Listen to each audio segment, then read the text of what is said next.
А где гитара сегодня? Гитара? Сегодня вместо гитары пиджак. А что за тема? Что аж в пиджаке надо? Ну, тема не такая, что прямо аж надо в пиджаке. Но гитара здесь точно не подойдет. Скорее подошел бы барабан. Но барабана у нас в офисе нет. Сегодня, в общем, про ислам в 17 веке. Готово? Готово. Погнали. Всем мира, друзья! Сегодня речь пойдет об исламе среди мусульман Поволжья после утраты государственности. Алга.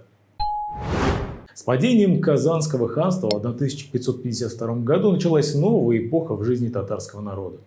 Потеря государственности закономерно влекла за собой потерю исламом статуса государственной религии.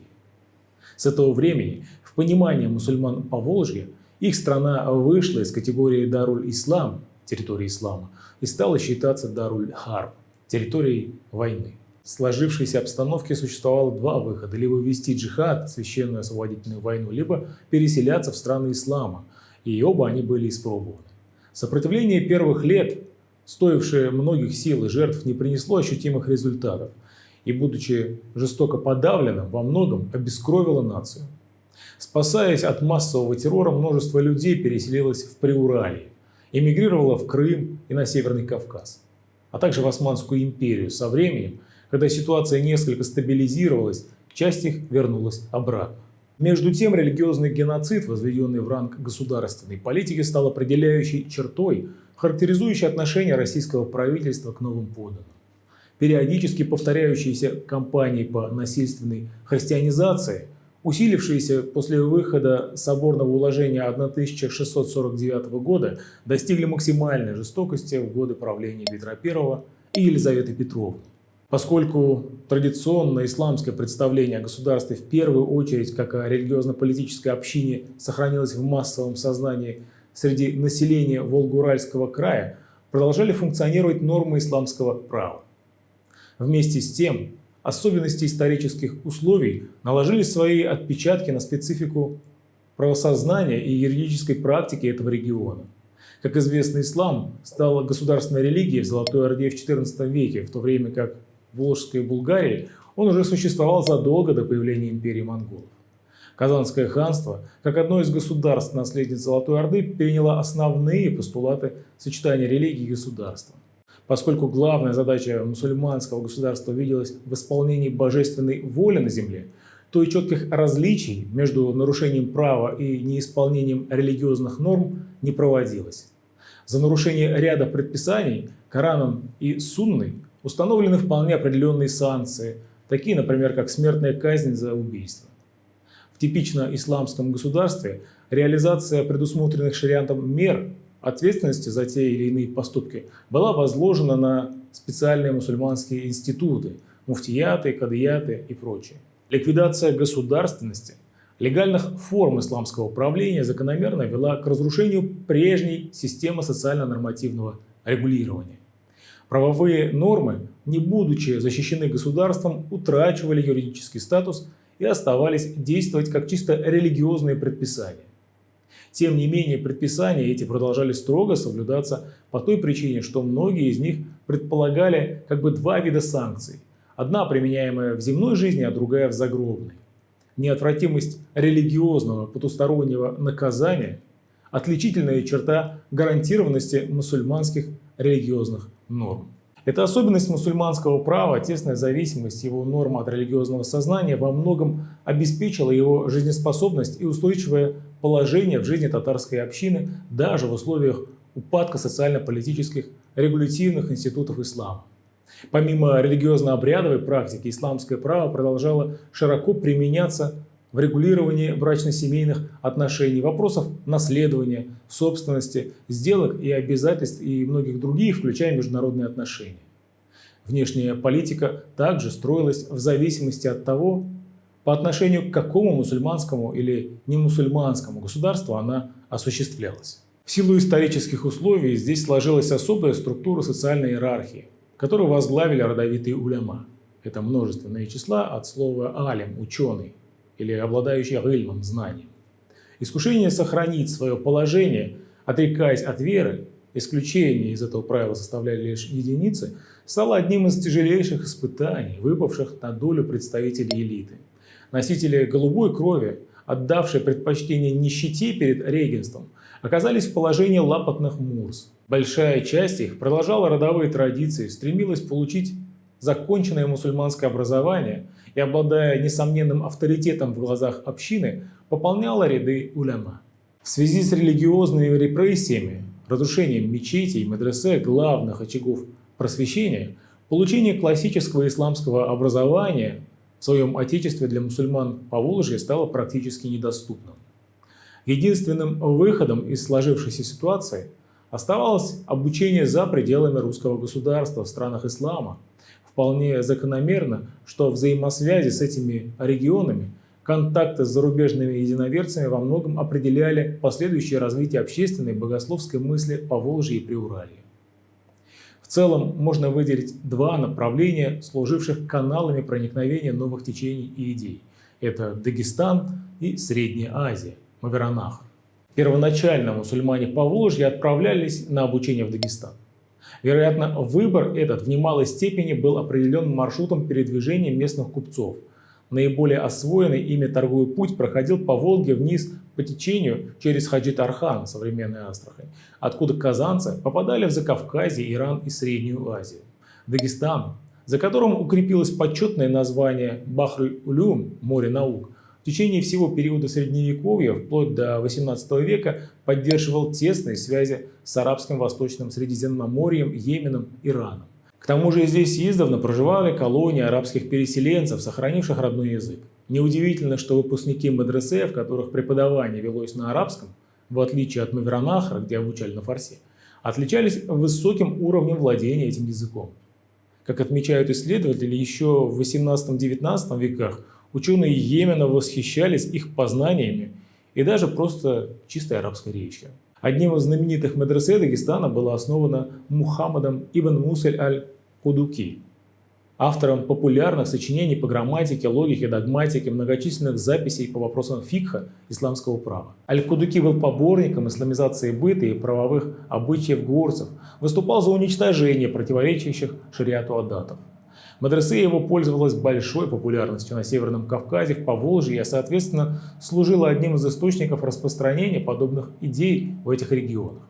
В биографических сборниках Шахабаддина Марджани и Резы Фахриддина мы встречаем немало имен выпускников дагестанских медресе. В целом, период связи с Дагестаном Реза Фахриддин оценивал как весьма благотворный. Он полагал, что такие популярные книги, как Шурух ас-Салят, условия молитвы, Тагаллюм ас-Салят, обучение молитве, принадлежавшие перу дагестанских авторов, были привезены учащимися из этих земель. К тому же казанские беженцы, некогда находившие приют в Османской империи, Северном Кавказе, в Дагестане, с наступлением некоторого политического затишья возвращались обратно и также везли с собой книги. Примерно со второй половины 17 века начинает усиливаться ориентация на Бухару.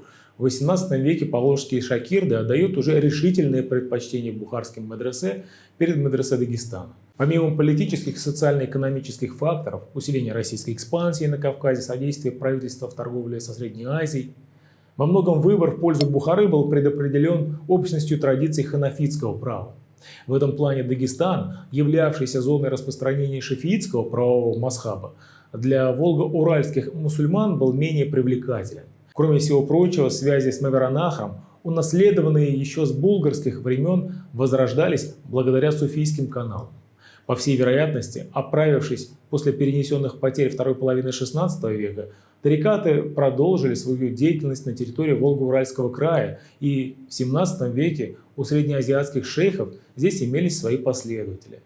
Косвенное свидетельство тому мы находим, например, в хикматах Мауля Кулыя, вторая половина XVII века, в одном из которых он сообщает, что его наставник является потомком самого Махмуди Азама. Описывая достоинства своего духовного наставника, он упоминает, что тот был родом из Самарканда, а в числе его муридов выходцы из самых разных уголков земли, включая Булгар и Казань.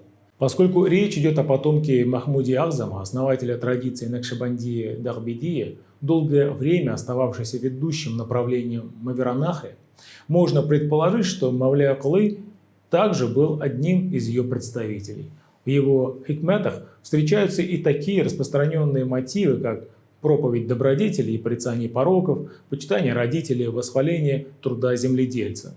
Поэзия его часто проявляется в мрачных картинах конца света, судного дня, в теме странничества, проникновенных описаниях горькой судьбы скитальца. В творчестве Мавляя Кулыя также начинают проступать тенденции критического отношения к псевдосуфиям. Поэт глубоко возмущен лицемерами, которые одеты в одежды дервишей, надушены мускусом. Со словом «я суфий» корону святости на главы себе возложи.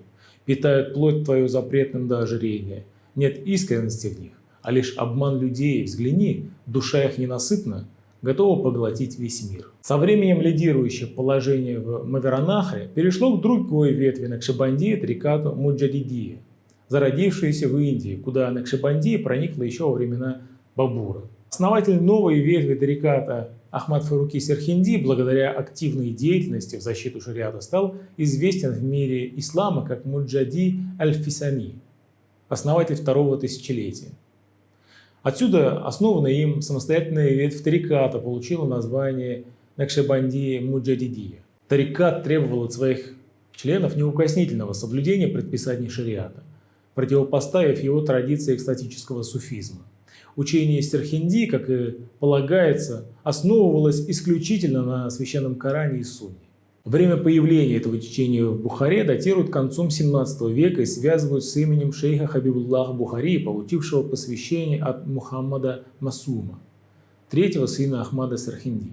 В его лице видели муджадида начавшегося 12 века по хиджре, обновителя религии, призванного исправить общество в эпоху всеобщего падения нравов, распространения смут и насилия, явившихся следствием пренебрежения шариатом.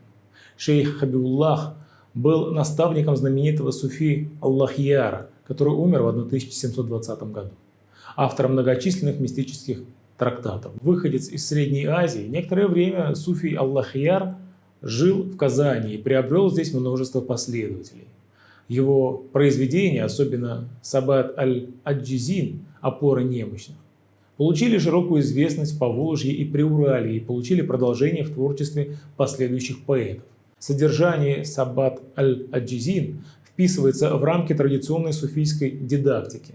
Призывы не обманываться призрачными радостями мира земного, помнить о вечном, приумножать добродетели и избавляться от пороков. Такова основная тематика произведения. В то же время в поэзии суфи Аллахьяра поступает критическое отношение к распространившейся среди современников показной набожности. Его строки окрашены чувством благочестивого негодования, осуждения лицемерия, внешних проявлений святости.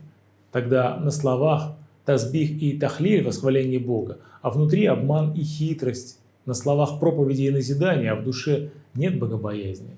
С виду кажется удивительным суфием, изнутри поражен душой собаки.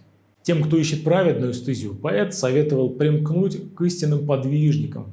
Духовный наставник необходим старательным юношам, ибо не вылетит стрела без лука, не победит врага войска без военачальника. Особого внимания требует такая неотъемлемая часть исламской доктрины, как джихад. Несмотря на то, что имамы не имели возможности открыто проповедовать необходимость войны против захватчиков, любое восстание, которых в течение 16, 17 и 18 века было немало, имели внутри себя религиозное содержание. Религиозная составляющая выходила на первый план и в моменты насильственной христианизации, однако этой теме необходимо уделить отдельный выпуск.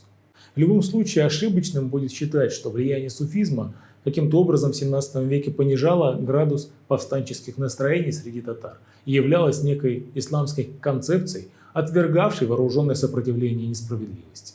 На протяжении второй половины 16-17 веков, несмотря на политическую изоляцию Поволжья от остального исламского мира, благодаря постепенному восстановлению связей с Кавказом и Средней Азией, шли процессы взаимовлияния культур. На фоне проникновения разнообразных идейных течений и школ духовно-религиозная жизнь региона продолжала существовать. Друзья, обязательно поставьте лайк этому видео и подпишитесь на наш канал, а также напишите в комментариях, что вы думаете о наших выпусках и какие темы вы хотели бы, чтобы мы раскрыли в будущем. С вами был Ринат Хабибуллин и Татары сквозь время. Ассаламу алейкум, сау булас и до новых встреч. Пока.